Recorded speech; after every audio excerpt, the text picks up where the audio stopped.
각 가정에서 하나님의 말씀으로 하나가 되는 백동교회 성도님들을 환영합니다. 오늘 우리에게 주시는 하나님의 말씀은 고린도 후서 6장입니다. 먼저 6장 1절과 2절을 읽겠습니다. 우리가 하나님과 함께 일하는 자로서 너희를 권하노니 하나님의 은혜를 헛되이 받지 말라. 이르시되 내가 은혜 베풀 때에 너에게 듣고 구원의 날에 너를 도왔다 하셨으니 보라, 지금은 은혜 받을 만한 때요. 보라, 지금은 구원의 날이로다. 아멘.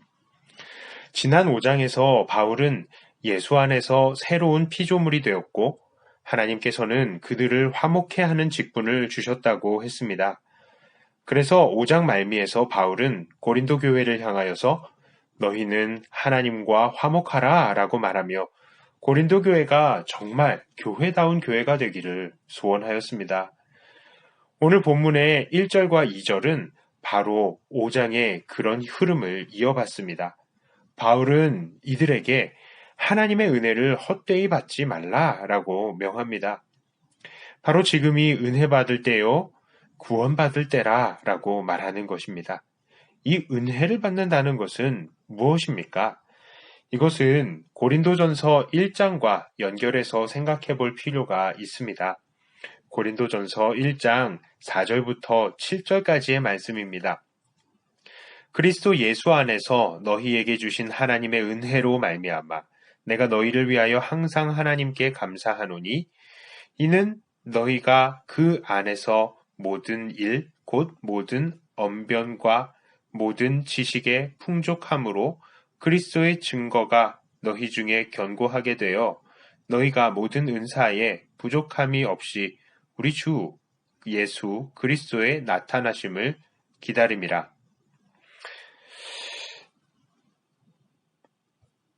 고린도 교회는 하나님께 어떤 은혜를 받았습니까?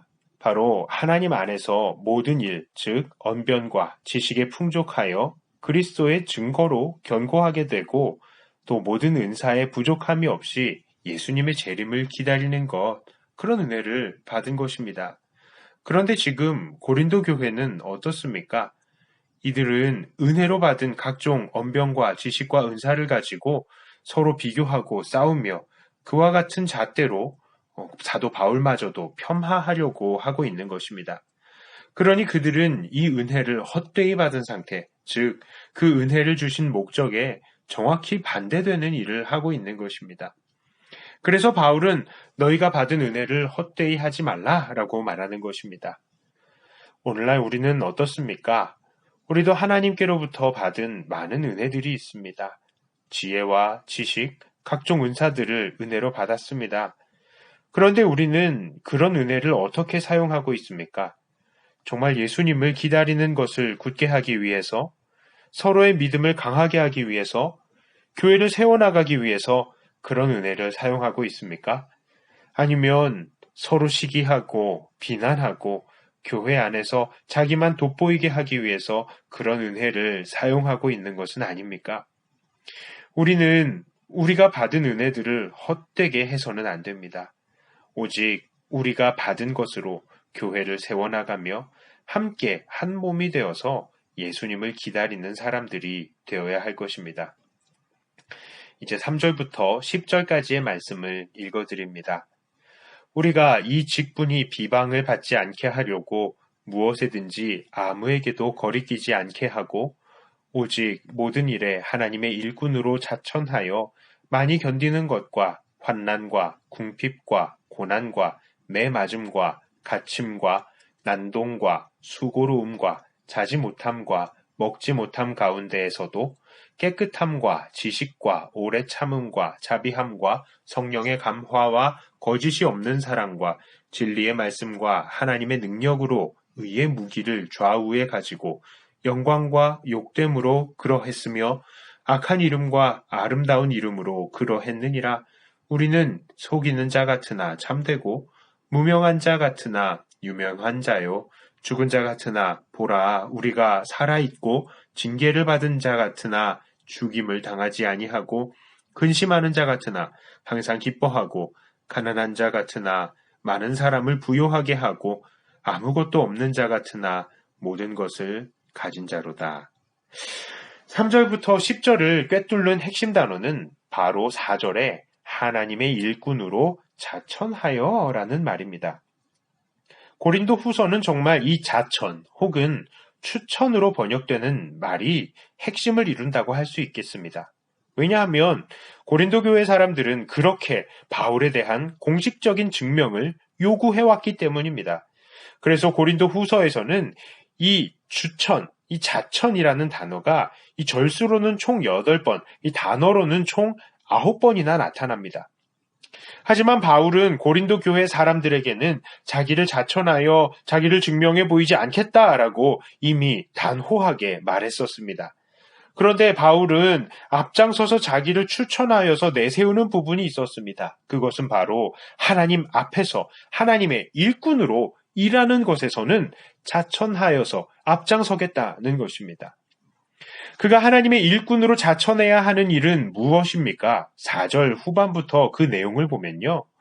많이 견디는 것, 환난, 궁핍, 고난, 매맞음, 갇힘, 난동, 수고로움, 자지 못함, 먹지 못함을 당하는 것이며 또 그와 동시에 깨끗함, 지식, 오래 참음, 자비, 성령의 감화, 거짓 없는 사랑, 진리의 말씀, 하나님의 능력으로 의의 무기를 가지는 것, 바로 이런 것입니다. 그래서 바울은 8절에서 영광과 욕됨으로 그러했다라고 말합니다. 그러니까 바울은 하나님의 일꾼이 되는 것이 세상의 기준으로는 큰 욕됨이 있지만 하나님 앞에서는 이것은 큰 영광이다라는 고백인 것입니다. 뒤이어서 바울은 8절에서 악한 이름과 아름다운 이름으로 그러했다라고 말을 합니다. 여기서 악한 이름이라는 것은 나쁜 소문, 그리고 아름다운 이름이라는 것은 좋은 소식이라는 것을 뜻합니다. 이것도 바울의 일행은 이 사람들에게는 나쁜 소문으로 이름이 알려져 있지만 하나님에게는 그들이 좋은 소식으로 알려진 자들이다라고 말하는 것입니다. 바울은 곧바로 이어서 그렇게 자기들이 당한 나쁜 소문과 아름다운 이름의 구체적인 사례를 말합니다. 그들에 관한 나쁜 소문들은 무엇입니까? 사람들은 그들을 향해서 속이는 자, 무명한 자, 죽은 자, 근심하는 자, 징계를 받는 자, 가난한 자라고 평가를 합니다. 사실 사도 바울과 일행은 당시의 사람들에게는 그런 평가를 받을 수밖에 없었습니다. 그들의 가르침은 너무나 새로워서 당시의 사람들에게는 속임수 같았으며 그래서 많은 사람들에게 배척을 받았고 고난과 가난과 근심을 당해야 하는 그들은 그야말로 죽은 자와 같은 사람들이었습니다. 그러나 그들의 이런 하나님의 일꾼으로서의 사역은 하나님 앞에서는 진리를 전하는 유명한 자요, 사람들을 풍요롭게 하는 모든 것을 가진 자요, 하나님께서 인정하는 사람들이라는 그런 평가를 받은 것입니다. 바울은 이렇게 고린도 교회에게는 자기들의 사도됨을 증거하기 위해서 자천하지 않았지만 이렇게 고된 하나님의 일을 하는 데에는 그 일꾼으로 자천하기에 앞장서는 사람인 것입니다. 오늘날 우리들은 바울의 이런 모습을 닮아야 합니다. 예수님을 믿는 삶은 분명 세상 사람들에게는 칭찬받기 어려운 삶일 것입니다. 세상 사람들은 우리가 왜 이렇게 모이려고 하고 왜 이렇게 예배드리려고 하고 왜 이렇게 헌금하고 왜 이렇게 전도하는지 도저히 이해할 수 없는 것입니다. 그러니 세상에서는 우리들을 그저 광신자들의 집단처럼 그렇게 여길 수도 있는 것입니다.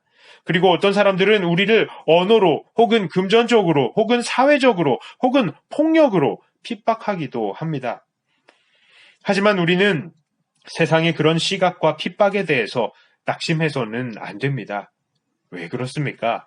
바로 우리 하나님께서는 여전히 우리를 알아주시고 우리의 선행과 하나님을 위한 우리의 일함을 모두 계수하시고 계시기 때문입니다. 세상의 인정이야 우리가 사는 동안까지밖에 이어지는 것이 그 한계이겠지만 하나님의 인정은 영원한 것입니다.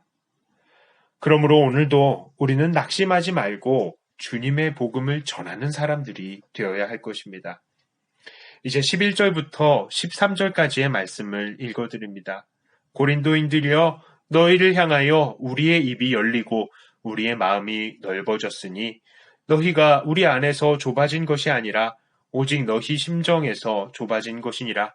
내가 자녀에게 말하듯 하노니 보답하는 것으로 너희도 마음을 넓히라. 이제 바울은 고린도 교회 사람들에게 마음을 넓히라 라고 말합니다. 이 구절은 한마디로 우리도 너희를 넓은 마음으로 받아들이고 있으니 너희도 혼자 오해하지 말고 우리를 넓은 마음으로 받으라 라고 말하는 것입니다. 이 부분에서 우리는 특별히 바울의 겸손함을 볼 수 있습니다. 사실 바울이 이렇게 말하는 것은 자기를 상당히 낮추어야 가능한 것입니다.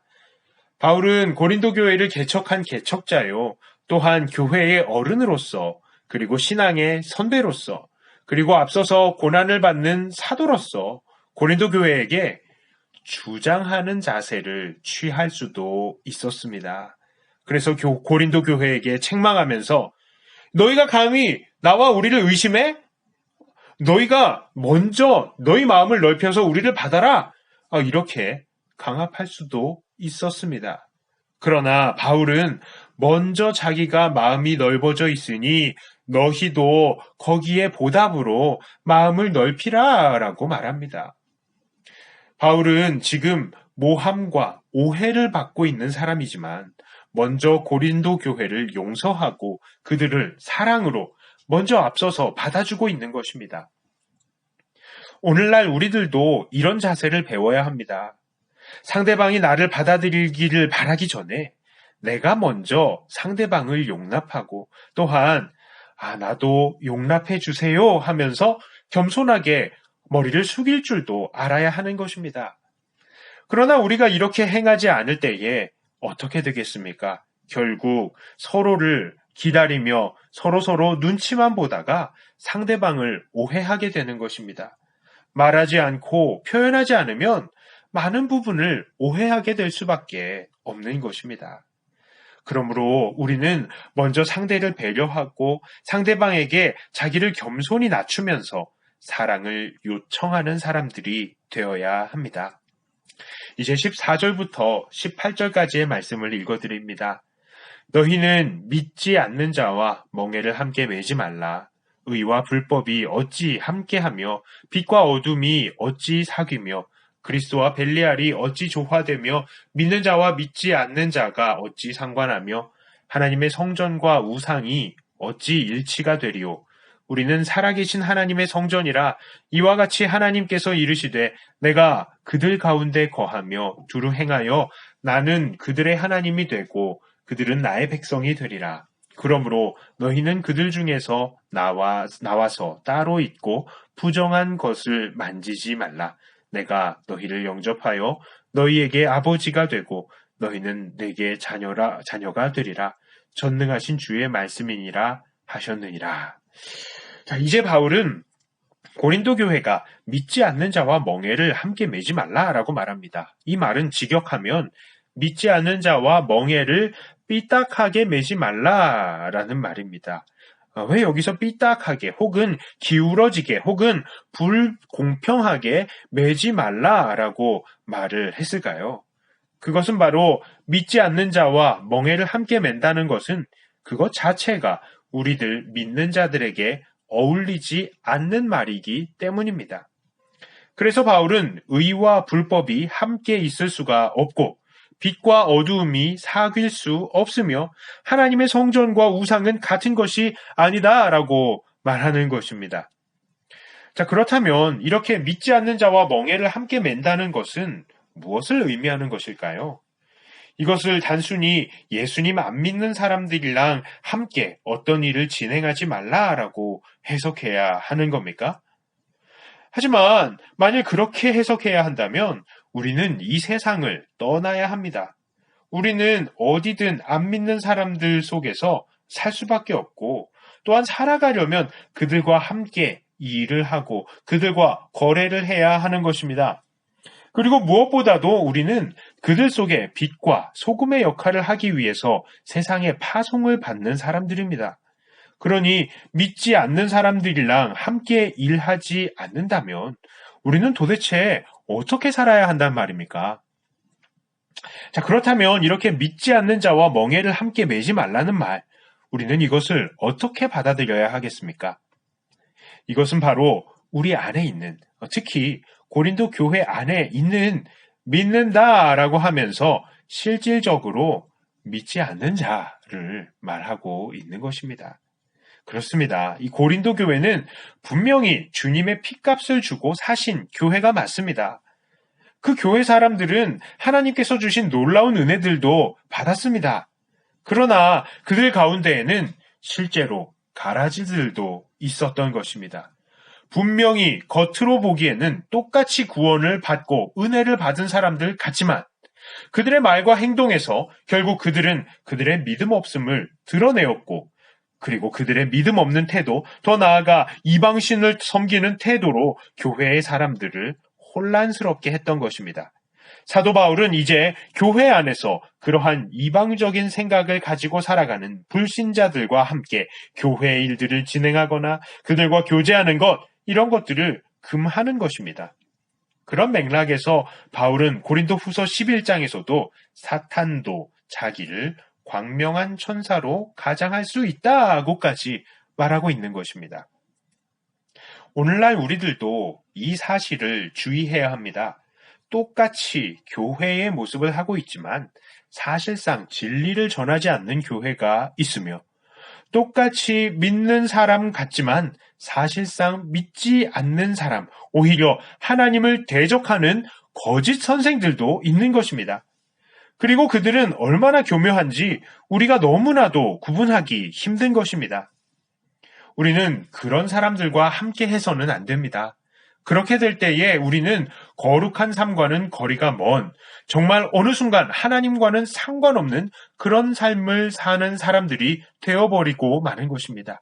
그러므로 우리들은 늘 진리를 가르치는 하나님의 백성들과 함께하며 진리 안에서 자라나야 하는 것입니다.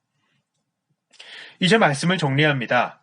고린도 후서 6장 전체를 돌아보면 사실 바울은 한 가지를 도전하고 있습니다. 그것은 바로 은혜를 받은 자답게 사는 삶인 것입니다. 바울은 은혜를 받아서 하나님의 일꾼으로 자천하는 삶을 살며 고린도 교회 사람들에게 오해를 받았지만 그래도 그들을 사랑으로 용납하고 오히려 자기를 받아달라고 겸손하게 자기를 낮추고 있는 것입니다. 또한 바울은 이 은혜를 받았기 때문에 자기 자신을 세상과 구분하여서 거룩하게 살려고 하고 있는 것입니다. 그러므로 오늘 우리들도 은혜를 받은 자답게 복음을 위하여 고난을 받으며 사랑으로 자신을 낮추고 진리로 스스로를 거룩하게 하는 사람들이 되어야 하겠습니다. 다시 말씀드립니다. 오늘 우리들도 은혜를 받은 자답게 복음을 위해 고난을 받으며 사랑으로 자신을 낮추고 진리로 스스로를 거룩하게 하는 사람들이 되어야 하겠습니다. 이러한 삶으로 날마다 주님을 기다림에 있어서 더욱 굳건하게 서 가시는 저와 여러분들, 사랑하는 백동교회 성도님들이 다 되시기를 주님의 이름으로 축복합니다.